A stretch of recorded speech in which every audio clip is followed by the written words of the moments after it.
I'm Ashley. And I'm Jackie. Welcome back to Dumb Witch Club. Ooh, Dumb Witch Club. So what's so great about this episode of Dumb Witch Club?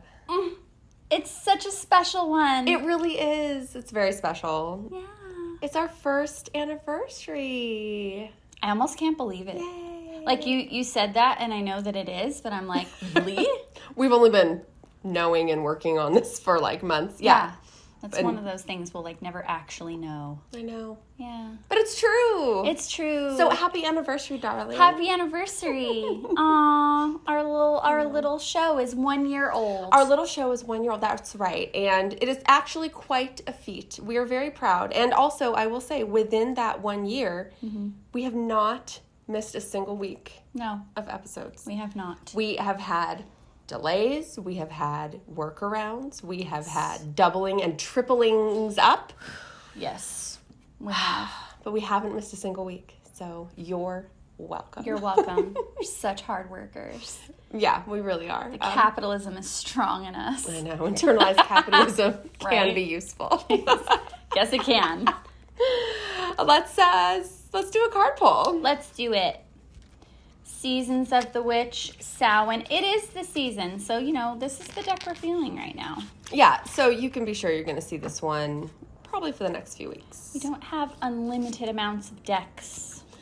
It might seem like we do. It might seem like we do, but we don't. And so you're going to see the same trusty ones over and over. And that really is what you should be doing, is working with them pretty consistently when you're feeling the vibe of whatever specific deck, because that's how you get the most out of them. That is such a good point. I think working with the same deck over and over, or at specific times, like seasonally, I think you do. You get more out of them the more you use them. Good point. Good witchy tip. Thanks. All right.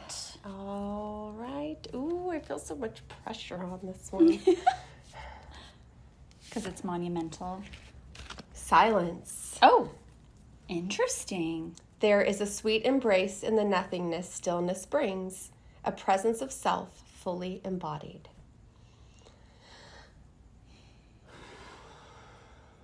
Well, that was enough silence. That was. And I feel like that was a good little, maybe the universe is just telling us to have a little moment of silence and calm in recognizing this. I think that's true. I mean, truly, I really do value silence and the gravity of silence. It is ironic because we're doing a podcast where we just can't have dead air time. So, I really do. I like the concept. I don't have a problem with it at all. No, I like it because I feel like a moment of silence is a moment to be reverent about something. It's like a recognition of something. Which, on an anniversary episode, that makes sense. Yeah, and maybe because we were we never missed an episode, and we're, going, and everything, it's okay, just, recognize that you accomplished something, and you did it, and just sit with that for a couple of beats. And I think we did. We both did, so. We did it. That's good. We did it. I like it. I like it. I like it. Let's see if that friend will stand. She fell. That's okay. She can be silent over there. She can be, and she will. She will. So that was a pretty good card pull. I liked it. That was a good card pull. I liked it. It was a good little reminder. Okay. You sound excited. I'm excited about the episode. Are you excited about why, though? No. Why not? No. No. Why not? It's a lot. Yeah. That's a lot. Yeah, it's a lot. So, you've been warned before now, okay? Yeah. So don't act so surprised. And I'm also saying that to myself, and to each other because, we always act so surprised. We do. We knew this. Yeah, we act like we didn't remember what we said, which, sometimes we don't. We don't remember it. That's true. No. So, okay, we have quite a few things coming up. I did want to touch on a couple, and then I think we'll get to the big one that, will not remain in silence. We will name it. Yes, we will. But before that, we got a couple other things. We have an October 10th, Pluto turns direct in Capricorn. Yeah. So I feel like this is great because as we have talked about so much over the last, recent months, there have been so many planets in retrograde at the same time. Yeah. And Pluto was obviously included amongst those, and then has been in like retrograde shadow and all of this stuff. So now it's like finally shifting. Pluto has a long cycle, has been in Capricorn. It's still going to be in Capricorn for a little bit longer, but I can't remember exactly the timeline on this, and I'll get to it when it's happening, if it's happening soon, because I think it is. I think Pluto will be moving into or out of Capricorn in general. Yeah, I believe so too, soon, yes. I don't remember the exact time. So we'll get to more of that when it's closer, but it's big. Pluto's like the huge, fated transformational planet. Pluto report. The Pluto report. Yeah, yes, exactly. He likes to make himself known from out there. He's like, I'm the transformational planet. Everyone's like, you're just out there. He's like, watch. Exactly. And I think going direct and in the sign of Capricorn, which is pretty determined, which is pretty strong-willed. Yeah. I think we're going to see some definitive things happen before the big change happens of sign. I really feel like this is a time where people are just like not going to be taking shit. Good. Yeah. I don't want to take shit anymore. No. I think people are going to be like, you know what? No. Yeah. You know what? No. Mm-hmm. And that's probably what needs to happen. And it's probably going to feel pretty intense, but it might be a good thing. Agree. Yeah. Like it. I like it too. Okay. Yeah. What else we got? What else we got? We got October 11th. We have Mars entering Scorpio. So don't get scared, okay? Everyone's like, Mars, oh my God. And then they're like, Scorpio, oh my God. Like double, oh my, yeah. No. Mars and Scorpio have a great relationship. Yeah. There's a rulership happening. There's a camaraderie happening. Oh, yeah. Mars in Scorpio is... Obviously, Mars is always active. That's kind of the definition of Mars energy. Exactly. Is kind of an active putting towards your goals. And Scorpio does that with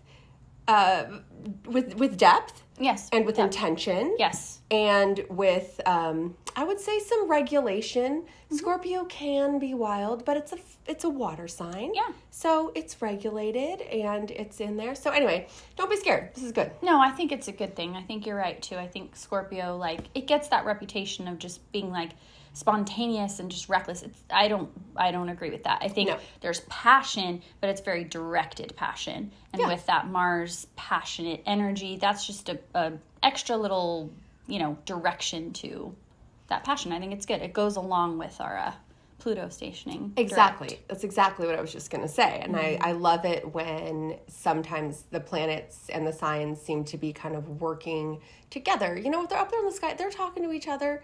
They're communicating, they're making things happen. So I like this one. Yeah, those things are good. Those things are good. Okay, so now what do we have? We have on October 14th a new moon and solar eclipse in Libra. Yeah, that's what we have. That's what we have. That's what we have. Libra is currently where the south node of the moon is. And it's interesting because it's also a solar eclipse during a new moon. Right. So, and you have the south node, which is about endings and losses and a place that you need to grow from. So I think what I'm seeing here is a new beginning wrapped in an ending, or maybe an ending wrapped in a new beginning. Yeah. Depending on how this might be flowing and working for you. It's about loss and rebirth, which ties back into that Scorpio energy that we're coming into and that Mars is coming into. The fact that this is in Libra, I think, can make folks think that this is going to be about relationships or about, and maybe it is, but I think looking at where your south node is, that might be an area in your life when the Libra influence is coming through in looking for balance and harmony, but the area of your life might be the house where your south node is. Yeah, I agree. And we kind of teased that last time, make sure you know where your nodes are. So now's the time to pay attention to that south node. And I really think that it's going to be, the relationship part's there, but I really think it's going to be showing kind of the shadow side of people's kind of comfort zones. That's an interesting take too. Yeah, so I think it's gonna feel extra fraught for people because it's sort of, like you said, it's like the new beginning and an ending. I think there's going to be things that people have to come to terms with within sort of those comfort areas that they need to look at and like start kind of changing. And there's the opportunity for growth there, and that's a good thing, but it might hurt a little bit, might sting a little bit. Yeah, I think that makes a lot of sense. And I also think that growth is often painful. Yeah.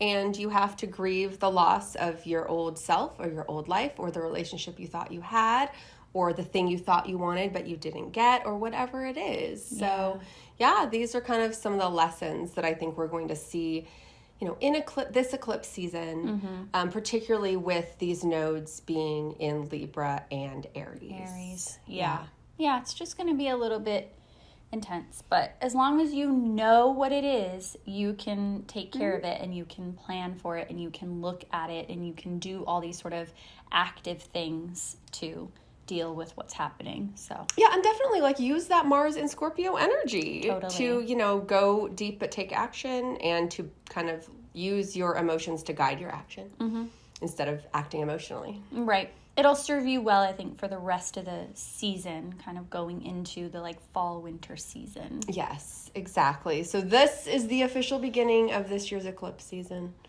Yep. So here it is. Here it is. Hold on, like we always say. So anyway, it's not bad. No, it's not bad. It's not great. It's just a lot. It's just a lot.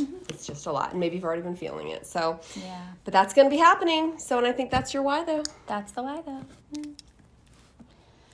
Okay. All right. First anniversary.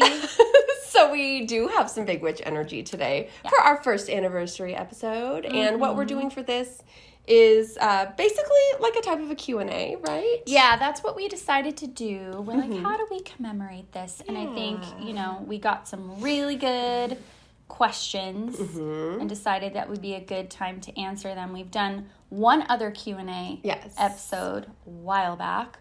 But that was quite a while back, so it's nice to revisit. Yeah, I also want to say, I think the first Q&A episode we did, they were kind of like witchcraft lifestyle Q&A. This gets a little more personal, and so I would encourage y'all to stay tuned for that. Yes. Okay, so what's our first question? So our first question... we got a lovely compliment with the question. Read it all out. So it was, I really enjoy all of your episodes, which, thank you. Thank you. We enjoy putting them out for you. Just like so sweet. So nice. However, what they wanted to know what were some of our favorite episodes that we have filmed over the past year. That's such a great question. I know. The other thing I love about this is that we each, we knew the questions we were going to be answering. We prepared our answers, but we don't know each other's answers. No, we do not.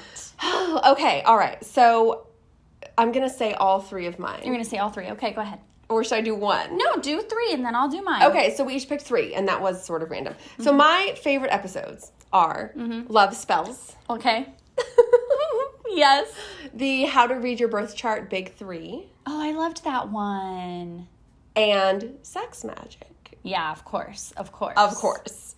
Yeah, oh yeah, the Big 3 was fun. I remember we did a little like cheerleading thing. We were like 1, 2, 3. That was cute. Yes. So, okay, say yours, and then maybe we'll talk about the ones we picked. Okay, well, Love Spells. Yay! As well. Amazing. Which was back in February of this year. If you want to check that one out, it's so cute. It is so cute. It was such a cute idea. That was a great one. Midsummer Seance. Okay, almost picked that one. Almost. Which was in June of this year. Yeah. And I picked the backstory / haunted Hollywood Halloween. Oh, super throwback. Episode from, like way, I would think it was like November of last year. Yes, because it was, it was after Halloween. Yeah, after Halloween. So November of last year. Oh my gosh. Okay, so love spells we both picked. And like we were saying, it was around like the Valentine's Day, February, time. And it was such a cute topic. We had really good actual like spell concepts and ideas in there for kind of, getting the love you want from someone else and then kind of giving yourself the love you deserve. So we kind of did both those angles. Yeah, and we had like cute thematic color outfits like we always do. Yeah, that was adorable, and like the energy was just really good around that. And it was like, it was fun and flirty and spicy. That was a fun episode. That was a super fun one. I'm really glad and like kind of surprised that that's the one that we both picked. I know. Yeah. I know. Yeah. Adorable. I picked the Big 3 episode because in general, like, I really have liked our New Sign Hoodis series. I really like, I don't want to pick one of those just because I'm like, I could have picked the Leo one, obviously. But no, but I also like the ones where we've like taught a little bit about astrology. Yeah. And I especially like that Big 3 one because I think that is a concept that is not well understood by people when they're first getting into astrology.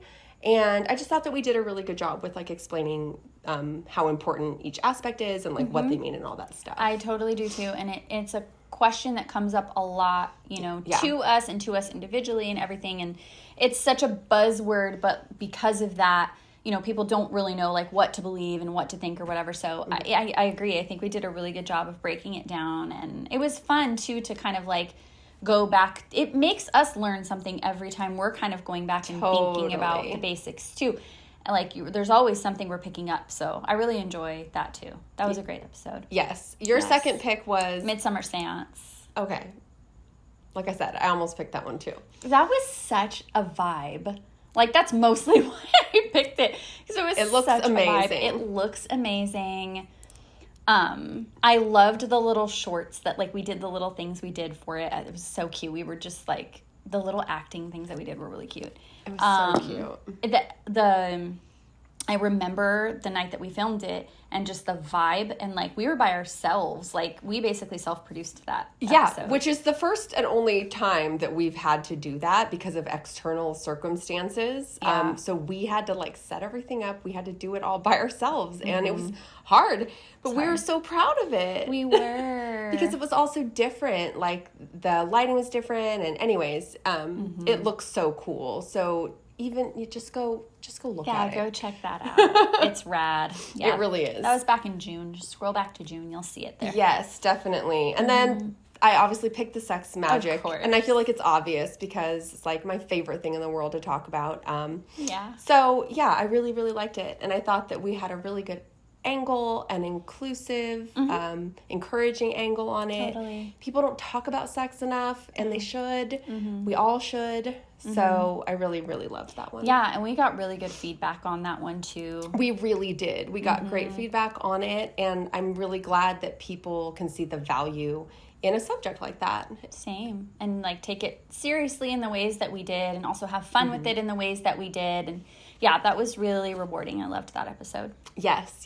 And then, like you said, you picked the throwback all the way back. All the way back. Because we talk about our story. And I mean, a lot of the questions we get are like about us and our relationship and everything. And in that episode, we go into a lot of detail on that. So if you still do have questions about who we are and why we know each other and what we're doing what the hell we're doing here and what you're doing here, that's a good place to go to learn about that. Definitely. That also reminds me, a couple of the questions, like I said, that we answer in here, they get a little more personal and a little more interesting. And we may do a future episode where we just talk again about our relationship and how we ended up here, because I do think, I don't know, it's a good story. It is. It is a good story. People are curious. So those were our favorite episodes. Those are our faves. I mean, but we also love them all, and you really can't just pick one favorite. No, you really can't. There's over 50 episodes. Yeah, so how can you? And we didn't even touch on the Witching Hour episodes, which, are unhinged and amazing. I love all of them, but certain ones are better than others. Any Witching Hour is just hilarious. Absolutely. Yeah, if you need a little pick-me-up, or if you need to feel like you're normal, then watch a Witching Hour. Like, these two are crazy.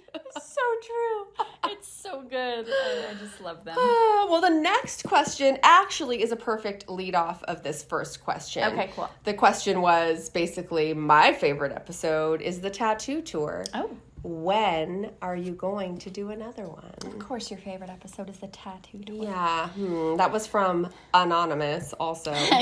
Interesting. Yeah, interesting. Yeah, so I don't know. The short answer is yes, we are going to do another tattoo tour. Mm-hmm. And the when, well... We'll just have to wait and see. And the how much you get to see is another... question that you'll have to wait and see. You'll have to wait and see, and how much are you willing to pay for it is another question that... Well, that's up to you. It's up to you, but also up to us. We'll figure it all out. But yes, we'll reveal some more, because we revealed a lot, but I think people still had questions and even some misconceptions about what else we might have going on. Y'all don't know.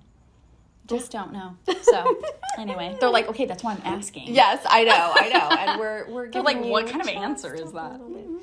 Yeah, it is. Exactly. It's an answer. It is an answer. So okay. What's question number 3 is beauty.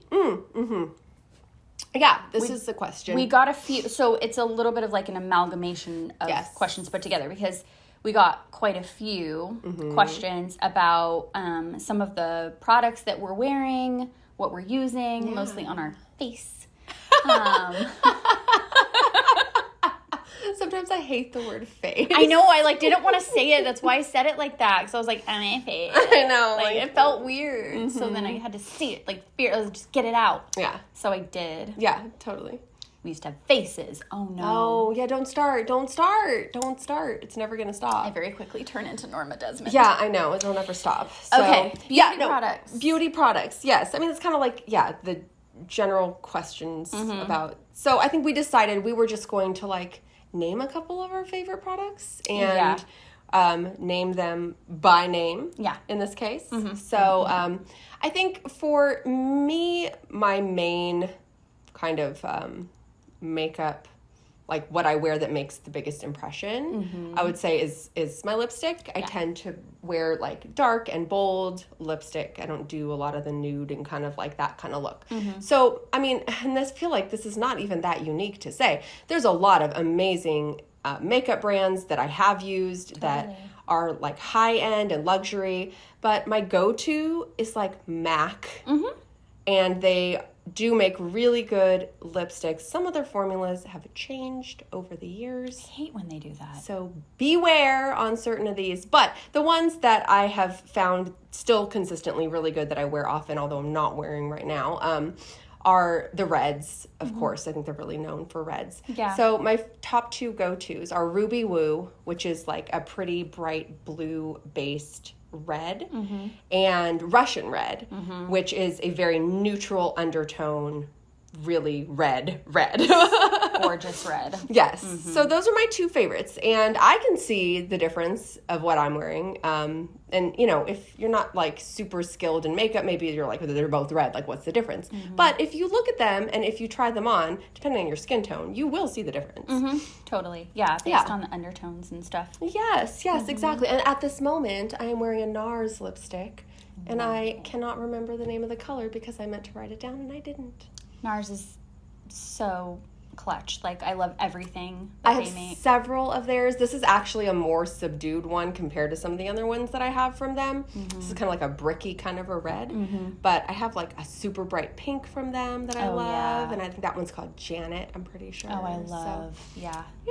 Anyways. That's great. So those are my lipstick recs. That's probably what people are wanting to know, are the shades that you're wearing, I would imagine. Yeah. What about you? What are you going to share about? So, I mean, I'm not super big on lip color. I wear it, but I wear the same one all the time. Jackie, associates the color with me at this point because it's, my standard. 100%. I, never change it. It's Tom Ford Indian Rose. I wore it for all the events in my life that were major. I probably will in perpetuity. I just love it. It's my lip color, but better. it's kind of boring because I don't have like, oh, this one and that one. That's the one. No, but that's the look. And, you know, if that's the one. look you want, then it's perfect. And it's beautiful. And like the formulation is just like gorgeous. And like, it's not cheap. I will say it's not. But when you find something you like, you find something you like. And so you stick with it. And if it's the only thing you're buying, you're saving money in the long run. Exactly. Because I have a gigantic bag full of, uncountable numbers of lipsticks, and they're not all cheap either. So I'm like, yeah. Yeah, just keep repurchasing that. Yes. And then I think my main thing I really wear a lot of, or like switch up that people ask me about, is my eyeshadow. And I mainly wear either Pat McGrath, which I love, and you've purchased palettes for me. Yes. Just beautiful. Or Wicked Sisters Cosmetics. Love, love, love, love, love that company too. Yeah. So like those two. And I switch up all different colors, all different palettes, but mostly on the warmer side. Yeah, well, and that is your skin tone and your, stuff. I'm an autumn. So, yes, you definitely are. Yeah, so. I'm a winter, so, okay. Hope that answers what you were looking for. And if you need more specific questions answered, just message us. Definitely. Okay. All right. So that was question number 3 already. Oh my gosh. Okay. Yeah. Now we're on question number 4. Yes. So this one is, obviously we are in spooky season. So we actually, again, got a couple of questions along the lines of, do we really believe in ghosts? Like, do you really believe in ghosts, you guys? You know? And what's our answers? Well, my answer is yes. My answer is also yes. Yes, of course. Yeah. Like, I want to say of course because yes, like duh. I also kind of want to say no, but that's a lie. You just want to say no? I wish I could say no. Yeah, I wish I could be like, no, I don't believe in that crap. Yeah, who cares about that? No, I definitely believe in it. Yeah, absolutely. If I didn't believe in it, then I would be doubting my own self and my experiences. Well, exactly. And like, do I believe in ghosts in the sense of like how they're portrayed stereotypically, like in movies or shows? Like, no, probably not. Right. But I definitely believe that there is energy that exists like after death, and that energy can have an impact on the world that we know. 100%. I almost feel like you can't really refute that.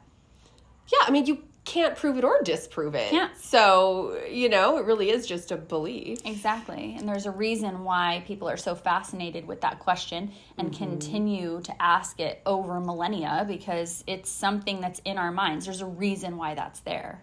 Yeah, and, in terms of the word ghost, I wouldn't say I use that word I don't super really either. often. No. I would really refer more to something like spirits or just the other side of the veil, like sort of that. Or energy. Yes, or energy or something like that. But I mean, when someone says ghost, I mean, that's what they're talking about, right? Sure. Yeah, that's what they mean, I suppose. Yeah. Well, stay tuned because... Oh, yes. We're going to have more to say on this topic. Yeah, we might have some ghost stories that we're going to be sharing. We might have some really, really good stories that I don't think we've ever shared in a public forum before. Yeah. So that's going to be fun. Stay tuned on that. Definitely. Yes. All right. Last question. It's already that last question. Yeah, it's already time for the last question. Yeah. Okay. Read it. I can't believe we're taking this one on, but okay, we're doing it. This person really admired the love that we have for each other, which is nice and it's obvious. We talk about it a lot. Yeah. However, what they said was, come on, there has to be one thing at least that bothers you about the other. Mm-hmm. Sounds like a instigator asked that question. Yeah. Yes. Probably a Gemini. Yeah. Or maybe a Taurus. But anyways. Anyway. Okay, I'm ready to answer this. Okay, who's going first? I'll go first. Okay, go ahead. I actually have 3 answers to this. Oh my God! 3 things that bother you about me. Yeah. All right, cool. Let's hear it. Yeah, so number 1 is that your skin is flawless. Oh. Number 2 is your vocab's on point. Oh, I mean, same. And number 3 is you have, like, the biggest heart in the whole entire universe, and fuck that. Oh, no, why did you do this to me? Now I'm getting all emotional. That's not how you were supposed to answer that. Nobody can tell me how I'm supposed to answer it. Yeah, well, okay, along those lines, that is something about you. You're just too fierce, and you don't give a shit what anyone else thinks, and I freaking hate that about you, because I so do care, and you don't, like, genuinely. Yeah. So that bothers me about you. And that's why I answered it this way, because I was like, whatever, nobody's going to manipulate me. That's just right. Saying something bad about her. Also, literally Never. nothing about her bothers me. Like, literally No. nothing. Not neither. ever. Nothing. And that's true. Aww. Well, me neither. And I did the same thing you did. Mm-hmm. Except I picked the main one. Yeah. That really just like, it really actually does make me mad. Like, I'm not kidding. Okay, if we're going to say that, then in that case, it really does make me mad how hard you make me laugh. No, sometimes. that's what I was going to say. Okay, I didn't know you had more. You said you picked one. No, that was what Now I wrote. I'm mad at you. That was what I wrote. Literally, you can see it right here. Laugh until my stomach hurts. Yes. No, I'm not kidding. Like, it makes me literally angry. She'll do it, and I'm like, Jackie, stop. Like, I can't breathe. My whole body hurts. And, like, she'll just, like, look at me. She won't say it again, but she'll just, like, look at me, and I'm like, okay, I can't. Like, I'm going to punch you. Like, this is just too much. No, and truly, that is the only time I feel anything like anger towards you, is when I'm laughing that hard and it hurts so bad, and I'm just like, can you just, like, stop? You need to like, stop. Yeah. Mm-hmm. And I'm not actually mad at you. It doesn't actually bother me, but it is, like, real anger. Yes, it's anger. It is. Because it hurts. Pain. Yes, I know. Exactly. And I'm, like, mad. Like, how can you make me laugh this hard? No. And that does not happen with any other person on this planet. No, I have never laughed more. No. And with it's anyone. just like, to that point of pain. Yes. It's ridiculous. It's so ridiculous. It makes me so mad. Yeah. So, no, but other than these things that we're saying, which are silly and dumb and true, there's nothing. No. Nothing. And we won't be manipulated into saying something. No. Instigators, be gone. That's right. We answered it like those interview questions where they're like, what's your greatest weakness? And you're like, my greatest weakness is that I work too hard. Yeah, exactly. Mm-hmm. Is that I will go over every detail and make sure the job is done perfectly the first time. I just, like, hate money. Yeah. I just work so hard, you barely have to pay me. I just, like, love to work for free. That's my greatest weakness. So dumb. Whatever. It's true. So we decided to answer 5 questions. I feel like that went by so fast. It did go by fast. We could have done more, but we didn't. This is all we have. We didn't know. We didn't want to go on and on, so it's what we did. We didn't want to go on and on. It's hilarious. Yeah, I know. But I do think that probably wraps it up then, doesn't it? It does, for now. So, until next time. Oh, no. Spell of the week. Spell of the week. We can't wrap it up yet. Spell of the week. Okay, so we're going to wrap up our big witch energy. Yes, we're wrapping up our big witch energy. And we're moving on to spell of the week. Yes. I have a good one. I believe you. You always have good ones. I have a good one. All you have. Are you ready? Spell of the week. Spell of the week. I'm ready. We didn't sing it that time. That's Spell okay. of the week. Spell of the week. I like when we do it like the more you know. Remember when we did that time? Yes, and yeah, it was that's like cute. Okay, yes, okay. I'm ready. Give it to me. Spell of the week is brought to you this week by Jack Harlow. Okay. I don't know. This is just my vibe right now. And his quote, I don't wish for my success, I speak it. You are doing quote inspiration spells. Yeah, I am. That's what I'm doing. Hot damn. Go on. That's what I'm doing. So thank you, Jack Harlow. Here we go. This time I was more organized because I took inspiration from you because most of the time I am all over the place. So I have what you need here first. You need a candle. Mm-hmm. You need something to light the candle. You need cinnamon. Mm-hmm. And it can be like any kind of like form of cinnamon you want. But I was sort of envisioning like ground cinnamon, but it could be sticks, doesn't matter. You need salt, your favorite. You need a little jar or like a little drawstring bag or a vessel of some kind, and as I go through the spell, you might figure out what you want out of those things. Okay. But you need something to like hold some of these ingredients. So what this spell is about is it's about abundance, right? So like the quote, I'm not wishing for my success, I'm speaking it. So it's really about like speaking out that intention into the universe to draw in abundance.